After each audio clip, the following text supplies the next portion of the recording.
All right, good Rolling. buddy. To 1 Million Cups Chico chapter. My name is Tim Sharkey. I'm one of the organizers here for the Chico chapter.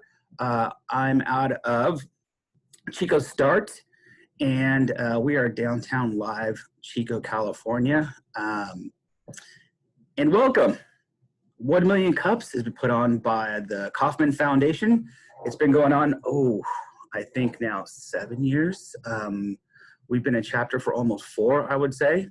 And what is 1 Million Cups? 1 Million Cups is put on by the Kauffman Foundation, and they help entrepreneurs across the United States with a nonprofit and just started to create ecosystems around the United States. And then they found out not only do we need to work with larger companies on being entrepreneurs and corporate, they wanted to bring in more of the small business, everyday person and give them a front door to the ecosystem and let them know anyone can own their own business, anyone can get started, and there's a community of us out here that are here to support and collaborate with you, to share your ideas, to give you feedback, and share not only the successes that have helped small business grow and succeed around the United States, but also the failures that you can share with each other and bring to the table and help save people time and money and frustration, and give them a voice where you can get online, you can talk to other people, you can create those relationships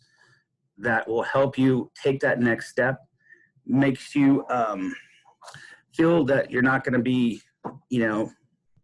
get frustrated and give up because you've watered that seed, you've nurtured it, and you just haven't gotten the right yes at the right time, so there's other people out there to help you. So that's what 1 Million Cups is about. And why is it called 1 Million Cups? Well, that's the accumulated cups of coffee every day that it takes to keep a business going, to keep your idea going. You're getting up in the morning to get the kids ready. You're getting into the office, you're getting that first cup ready. You're getting one right before lunch, a cup of coffee after lunch. Then if you're working late, one before that late meeting, one after you put the kids down, it adds up.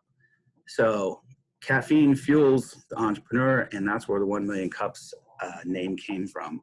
So we like to say thank you to our sponsors and our organizers. For our sponsors, we'll start off with them today. We have Kent right here online with us, and he's helping us with our audio visual and our tech items when we are out in the field, setting up our cameras, recording our audio, putting together a nice package so we can put it online. We also have Explore Butte County has jumped on to help us share the awesomeness of Butte County and what we have to offer. We also have build.com that's reached out to us and helping us with our 1 Million Cups, and also just helping the entrepreneurs in general in the area through Chico Start as well. And we also have the community colleges. Butte College here, we have Wendy Porter that helps us with sharing and bringing small business and just sharing what we're doing out of Chico Start with 1 Million Cups and letting people know that there is a place for you to come and share your ideas. Then our organizers, myself, Tim Sharkey, I'm with Chico Start. And then we have Eva Shepard. She's with Chico Start also, Executive Director. Good morning, good morning. Good morning, Miss Eva. And I'm dealing with an olive oil spill in the house today, so that's why I'm not.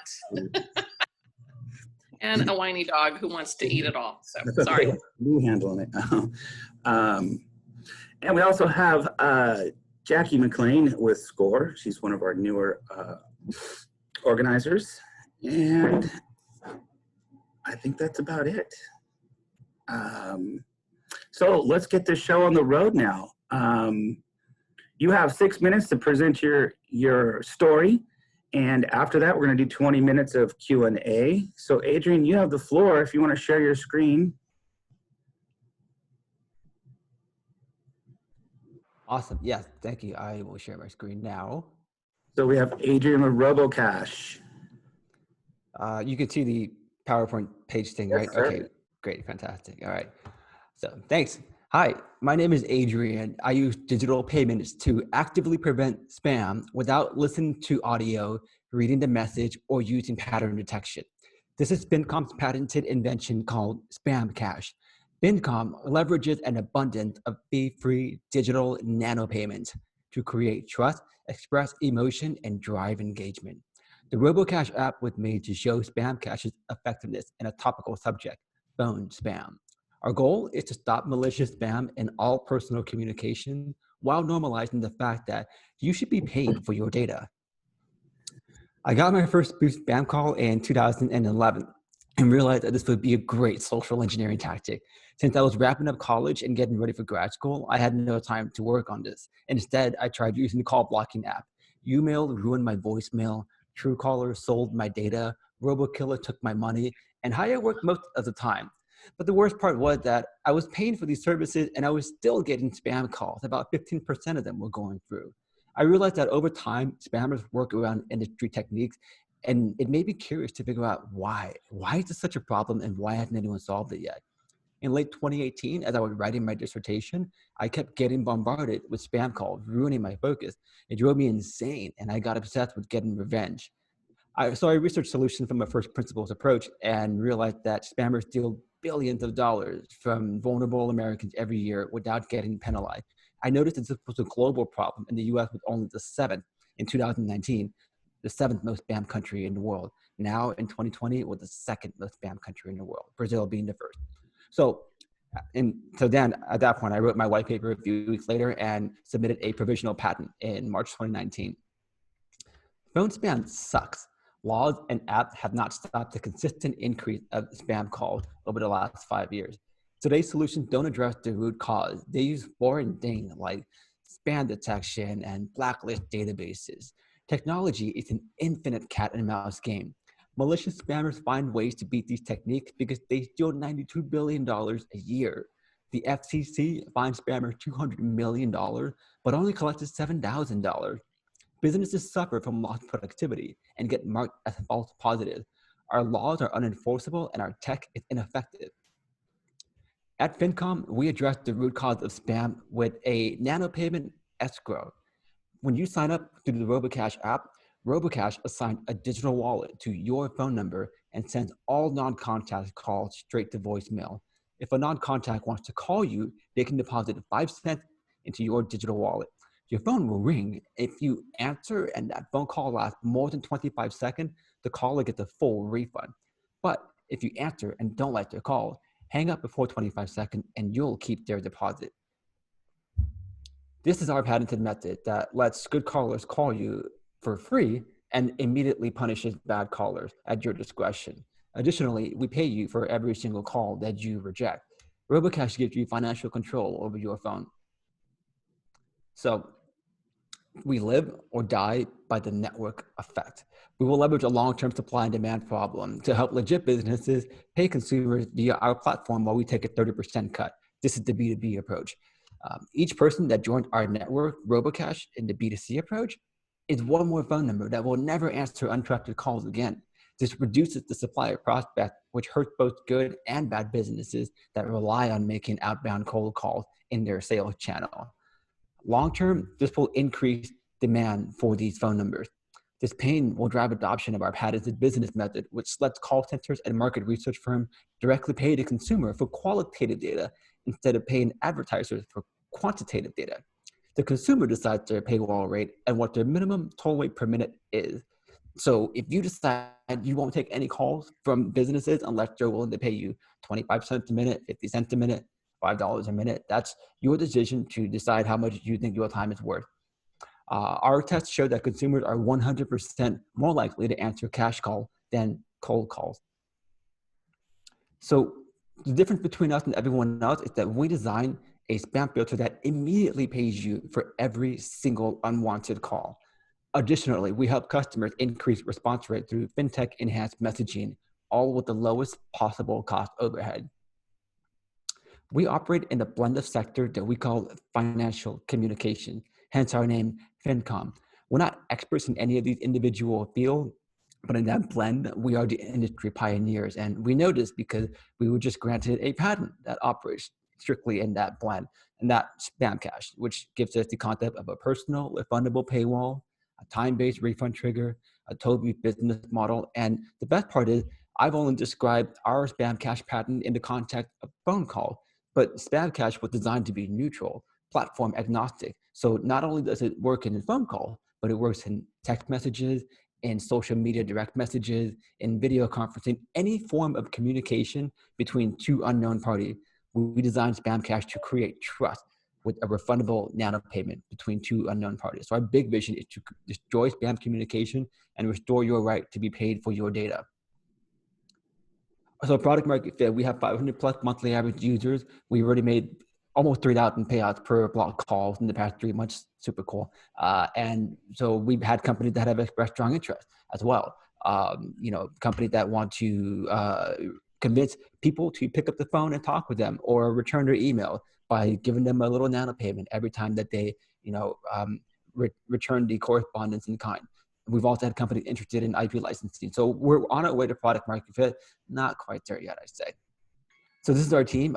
Peter Cluck, our IP advisor, has had 3 major exits over the past 10 years, with about $300 million worth of exits. Christian Rodriguez just joined from 1 Million Cup Seattle. So shout out to Christian. We're super excited about where we're going. And so exit strategy.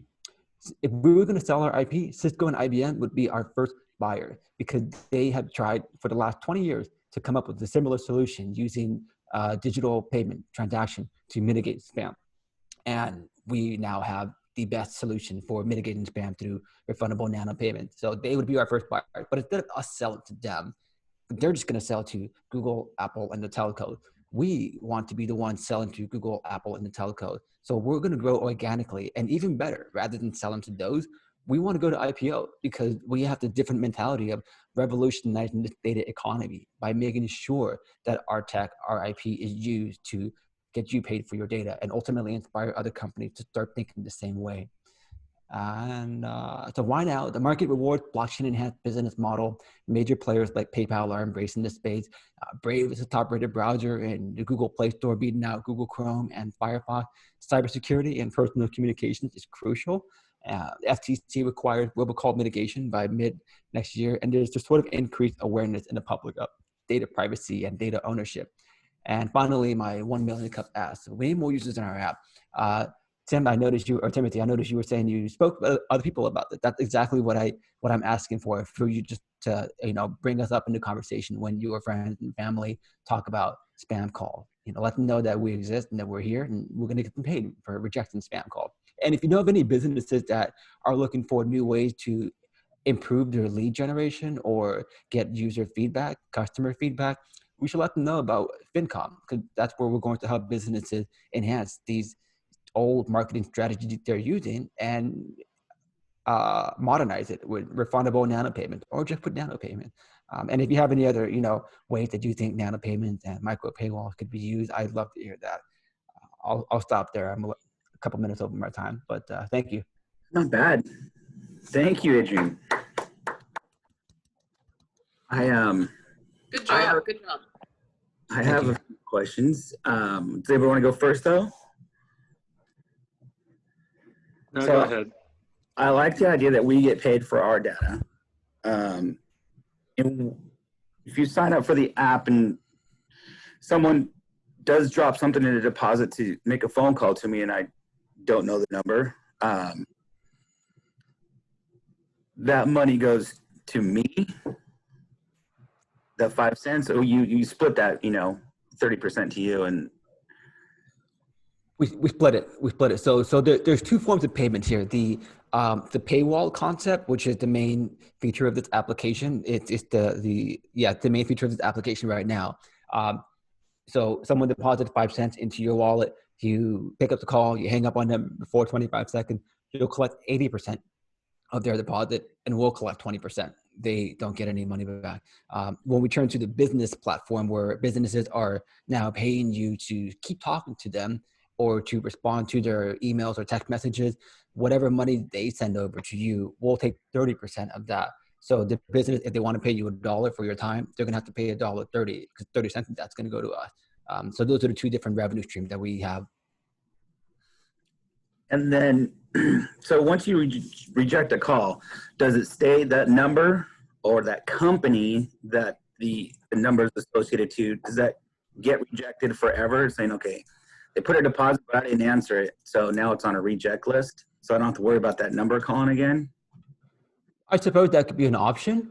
We don't have that as an option right now. It's just if they want to keep the idea is that you can only have to keep paying.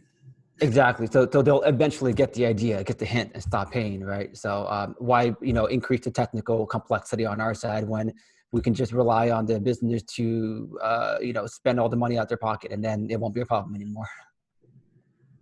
Exactly.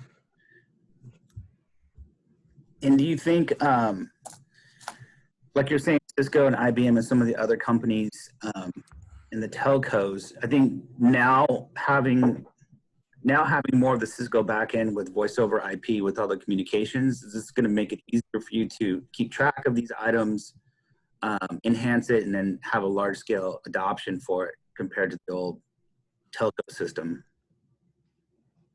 Yeah, I mean, there's just so much scale that is possible here. So we're barely just getting started off where we are with this, cute little iPhone and Android app. But when we start talking about scale, like telcos and working with Cisco, and that's a whole different beast. But the cool thing is our tech is designed to scale, so we'll have no problem meeting that scale. How many people did you say you had signed up so far, have downloaded the app? So how many people have downloaded, how many people have activated, and how many people are actively using? So about 1,000 downloads so far, and our monthly average users is 550-ish or so. So we determine an active user by whether they've gotten used our app to block a call within a week. So technically a weekly average user, monthly average user are what we use. And specifically one of our KPIs is our weekly average users divided by monthly average users, which lets us know the stickiness of that user. So right now we're at about 45% or so. Wow, that's like the KPI we use, but we want to hit 60% by the end of the year, next year. So be on Netflix levels. So this would work. This would only work on voice over IP or cell phones. It wouldn't work on like a landline phone where we get a lot of crap. It could work on a landline phone, actually. We'd have to be working with the telcos though to do that, to implement that. I noticed that you said that PayPal is going to start messing around with cryptocurrency, or there was some headline. Is there? Are they going to?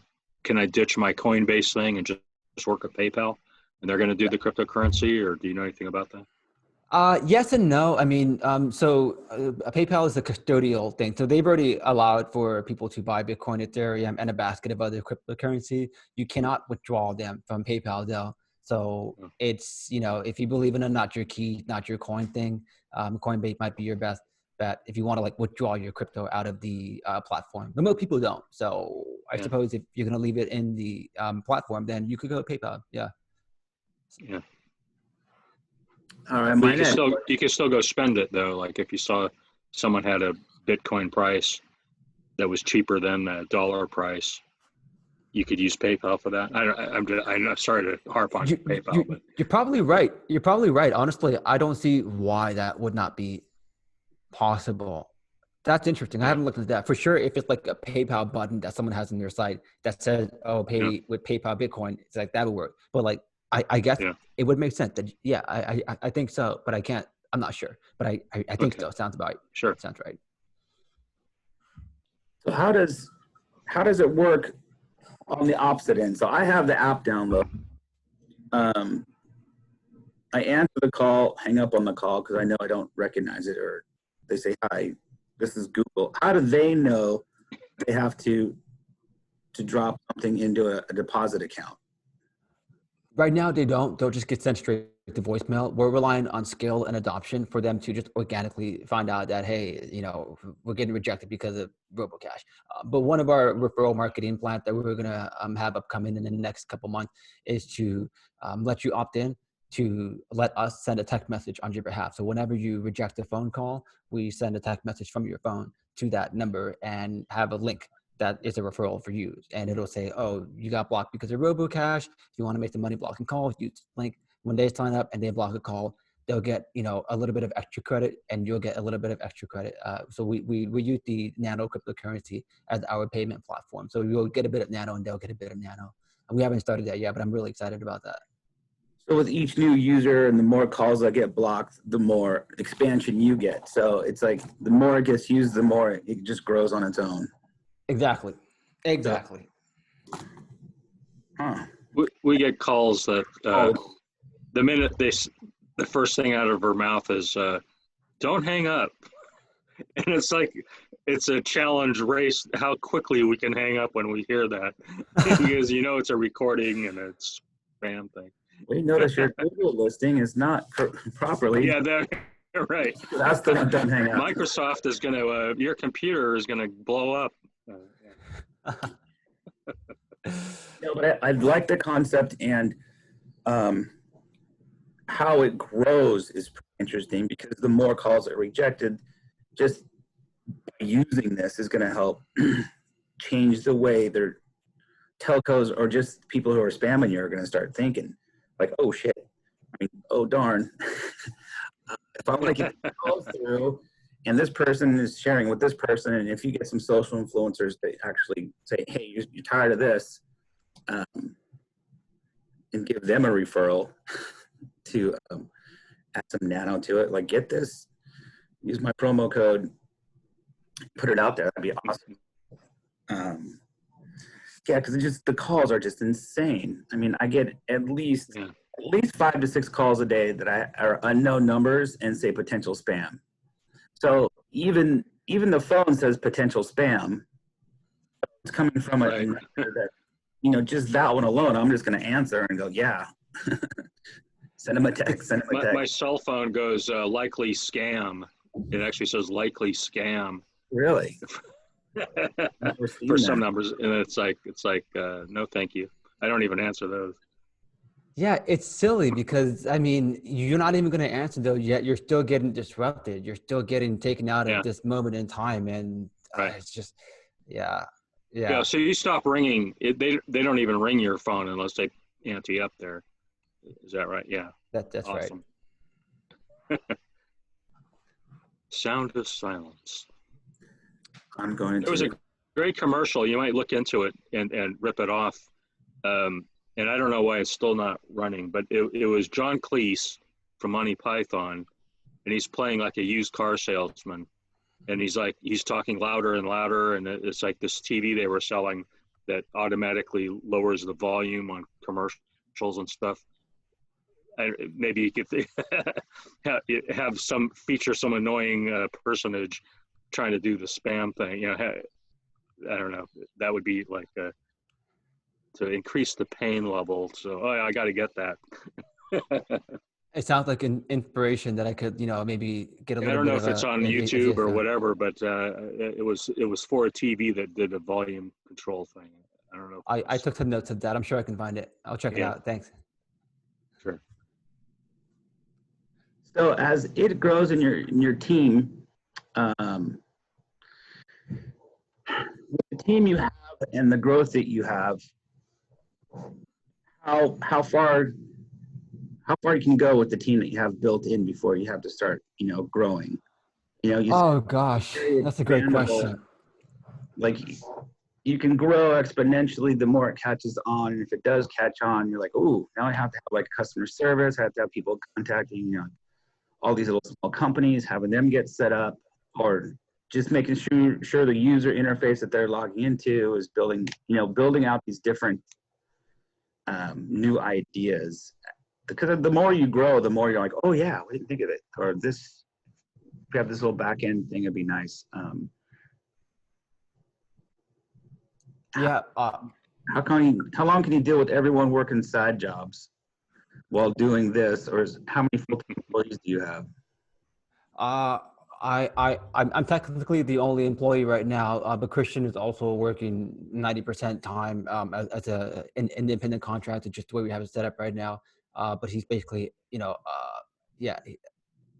so I would say like 2 full-time people are on this right now, and we could continue working like this on the customer side up until on the consumer side, up to about 50,000 users. I think we would start feeling the pain a lot more to the point where we couldn't focus on anything else.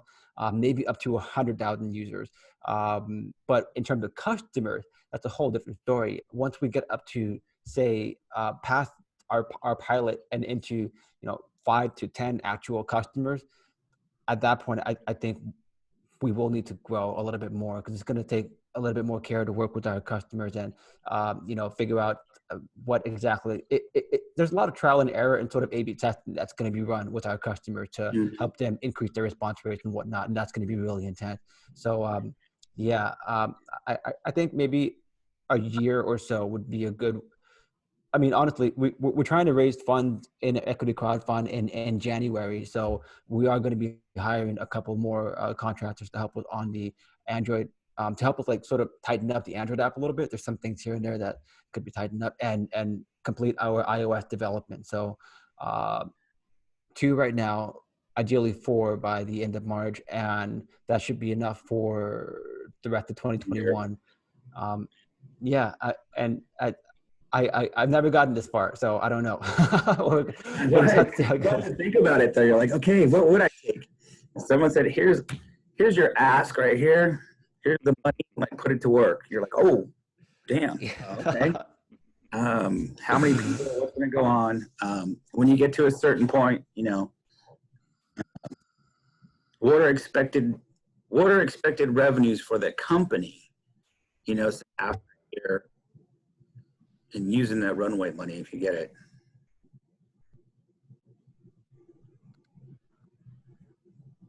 Sorry, was that a question? I think you cut off for a sec there. What's your expected like revenue after the next year? So you get some startup capital, you implement it, you hire the 2 new programmers. What's the expected revenue for RoboCash after this year and a half?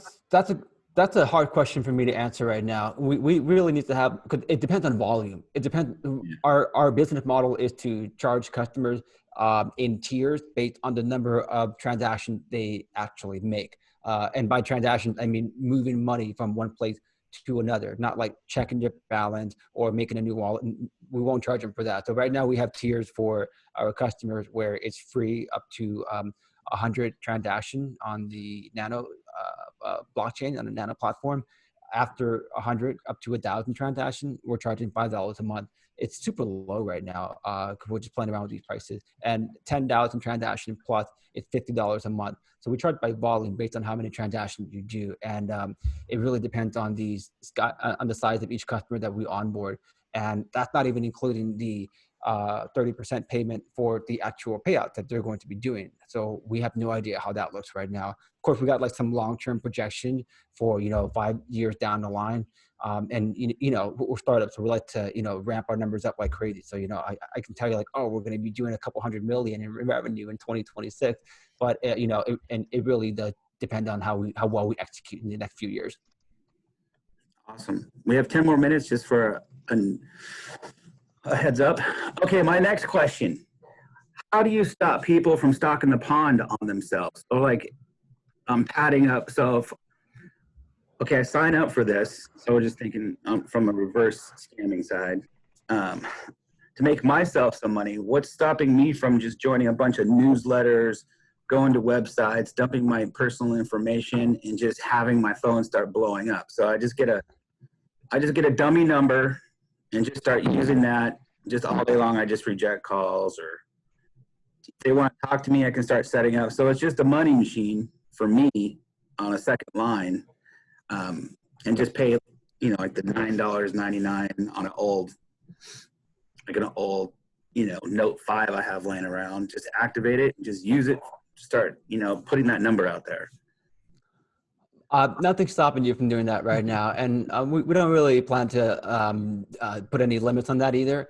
Well, so one of the ways we designed it was to accommodate for that sort of thing. And so the actual nano payment that we send out for block call is currently 0.00011,000 of a nano. A nano right now is maybe like $1.10, whatever. So the money, actual USD you're getting per block call, it's about 1/1000th of a penny. And we picked that number because it's a couple orders of magnitude less than what it takes to make a phone call. It's really important that this payout per block call is less than what it takes to make a phone call. So if someone were to go like even, a level above you and say, I'm just gonna, buy a PSTN or whatever and make like 10,000 calls a minute to my own cell phone, it's going to cost them more than they would make from the money we would pay out to them. Gotcha. So yeah, it's designed to exhaust either yourself or whoever's trying to attack the system, because you could be spending your time so much more valuable somewhere else. Exactly. Good answer. I'm like, well, from just throwing out a number, but also someone doing that could help just have more and more texts and more people spread the word about the call blocker program and help you get out there a lot more. So yeah, exactly. On the back end and get spread the word about it, and that could, I don't know if it's ethical to do that or not. Just to have a team of people signing up for stuff on a bunch of numbers, have the computer propagate it yourself. I mean, I don't think there's anything wrong with it personally. Well, we played around with this idea and might still go follow it later of running for office and having my campaign be, hey, let's stop all the robocall. And now that I'm a politician, I can legally call anyone with a phone number and not be liable to TCPA or I think do not call still applies, but TCPA doesn't. And I could just spam people all day, say, hey, I'm running for office. If you want to stop getting calls like this, you should use RoboCash. I don't know if you could promote a business legally, though. That's the problem. Oh, no. Who do you think you are, Donald Trump? Mar-a-Lago, whatever the place is. Well, and also, White House. like I sign up for stuff and I swear I hit unsubscribe on certain emails and I still get them. I mean, like unsubscribe to everything, and then they still come up. And I don't know if it's they shared them with one of their partners. It's still under like something for like Marriott hotels. I'm getting all kinds of stuff lately, and I know I've unsubscribed like 3 times, and it's like, oh, Marriott this or Marriott that, Marriott. So it's like all their partner, sister, brother companies are still have me on lists. Yeah. Isn't that the worst? Send them an email and say, if you want my email address, go through your, RoboCash. You need to be approved. That way you can make a list of all the different emails, newsletter things that people are subscribed to. Because that's just as annoying as a call, man. Emptying out your inbox. It really is. And I have the same problem. I had that problem for a long time. It's part of what inspired me to go and do what I'm doing now. I mean, we're talking about phone calls and whatnot, but like the same thing is just in emails, obviously. The thing that a lot of emails spam filters are really, really, really good. So it's a bit of a different environment, email versus like live phone calls versus text message. But definitely still something that's completely viable. But that annoyance, that pain, is what drove me to do this, and try to put out a solution that solves spam in a different way. And if it doesn't, at least you get paid a little bit of money for it. Exactly. Well, Adrian, I think that's my list of questions off the top, but it's an awesome idea. And I want to say, I wish you all the best luck on this. And I think I just registered while we were talking. It was that easy. And I'm going to put it to use today, I'm sure, on some calls. I did a contact message thing from the website, so oh, cool. Just to, I didn't sign up or anything yet. Out here, so we'll test it out. I hope you like it. Yeah, let me know. So I just want to say thank you for your time. Thank you for your presentation, and I might tune into a couple of other ones. Go Aardvarks. Go Aardvarks. UCI mascots. Oh, anteaters. Anteaters. Anteaters. Is that what it was? Okay. Yeah. I was like, Chico Aardvarks? Is that? No. I thought, UCI has a weird animal. Yeah, Zot. Chico Wildcat. Okay, the Wildcat. Yeah, that's right. That's why the Wildcat. Yeah. All right. Well, so thanks for giving me the platform. Appreciate it. Thank you for showing up today. And I want to say thank you to all our sponsors and our organizers for their help and support to keep this going each and every week. And thank you to the Kauffman Foundation for creating 1 million cups for us to come to and share our ideas and collaborate and learn how to be better entrepreneurs and be successful with the ecosystem around us, and reaching out, especially in this time of the pandemic. Having people from outside our areas with new ideas, new concepts, reaching out to different communities and sharing these ideas is amazing. And I think maybe that's one of the better things from the pandemic I've come to accept a lot more, is like not only look at our current pool of people around you, but help promote other communities as well. Because your app can be national or global. So let's help someone, be more national and think outside the box and help create dollars, all around the country for everyone. So thank you, everyone. Go out and be awesome today. And our last 1 million cups until January, I think 7th. Second week of January, we're going to be coming back. So we're going to take a little Christmas vacation, and then we'll jump right back into it. So everyone, go out and have an awesome day. Thank you for your time. Thank you. Bye-bye.